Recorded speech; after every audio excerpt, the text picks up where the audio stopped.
in de ho zo se na bon cha vin chi be tua in sai ki diu cha hi le hoya na hi ti chung chang in se diu hi in adam le if chu amit lam thon aki kyaw ta in thilpa thil se he hon ta in amol hon ta in amani chu asagu keul han a hi aki he do hon ta na he hi chu pha chun pathin ni thlang kai langin a hungin ahu sa hun sunga za pha chun aki sel honin hi tabang chun thingla aki sel hon ta in ale hi chulai mun a chun pathin en om na hun hi a het lo hi po na he a het he pathin en thil zo se he na he Genesis bungthum changko apat chang som la thum ahin la pakai pathin en mihim pa chu ahin covid aza hoilama uma na him atile mihim pa zong hun sunga na husa ka za ahile kasagu kiu ka hizia ka kitsa na hizia chu ka kisel a he ati he chuna man zong koi ham nang ma na sagu kiu na hi tia na sai pi achu na hi be in tia ka thupi thinga chu na ni khat to hitam atile mihim pan zong keima alien khom pi dinga nangman nei pi no mai nu hin thinga chu ei pin kan kanana tai ati chu phanin pakai pathinen no mai nu za ipi bola hitabang pi hi na bol hitam ati na hele no mai nun zong hi chi gul hin ei zol zol pha na kan ei bove ati hi chan chona simote changa imu do theu chu pathin na ki sel na than chu a he na hi amu he a hin hi chlai mun a hen hoi laya na hitam tia a hin hol hi pathin hin a dei khan na hi ange khan ma hi ti hi mu do the hi amani chu amo hol mo jeng hi lovin amani hi alung thim hon elong la amani chu kisi na ding chan sapi na lai he ti mu the be pathin hi chila chun pakai pathin hila ka me huya na him ti oso hi ingai tua hi le hu hing na oso hi in ngai dam na oso hi in lungsit na happy na oso mo mong he hi chi hi amani hin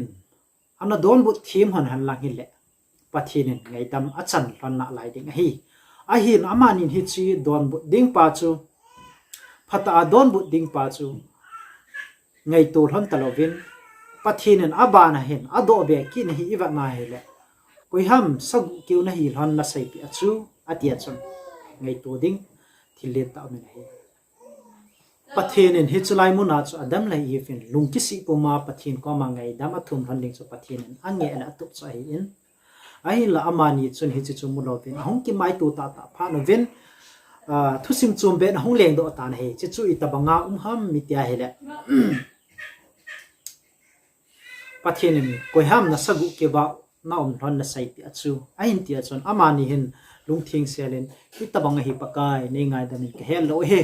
ti han lang se han lang ke phung do han lang lungti si hanan lang hi le ti chu pathinen a dei ding da na hi en a hin hi chlai mo na hen koi ham na sagu ke wa nam thon na sai pi thon na chu a hi lo wa hi la ole ne loading theiga ka ti chu na ne kha thon tam tia sei pen hin pathin na chon se phan zong he a bol hil han zong he na he ai hin la hi chlai mu na chu amani lung thing se la phun do hona pathin hinga kisi na alei thon ding pa chu pathin atub le adoi chu hiding in akilang na he a hin la hi chuwa hen iwa na he pathin lung tup bang lovin thil hum do ta na he hi chuwa hen pathin en a hin do achun adam chu hi chi peta chun adam le ifin pathin hinga lungki si angai dam thum ta sangin adam en hitin saitan he nangman hin khom pi da nei pi nangman nei sim pi hi chu nu mei nu hen ap a kani hi atita ne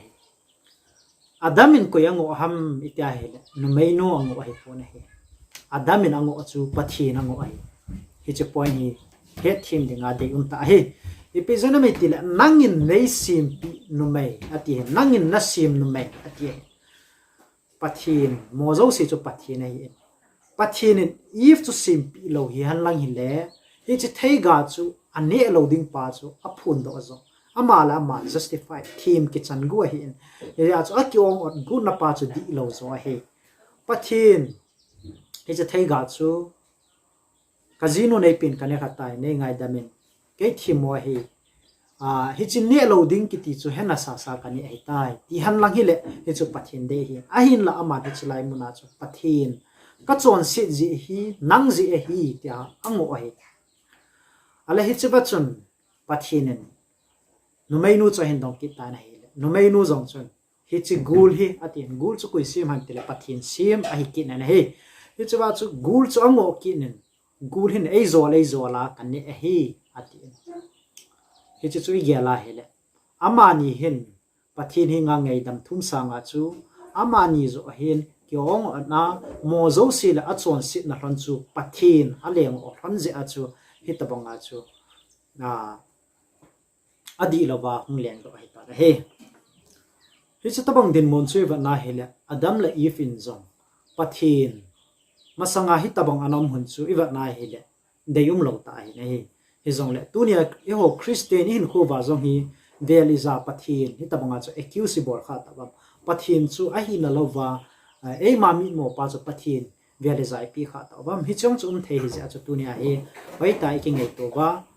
Pathen lung dei lam zo hi pi ham ti Pathen lung hi i ho lova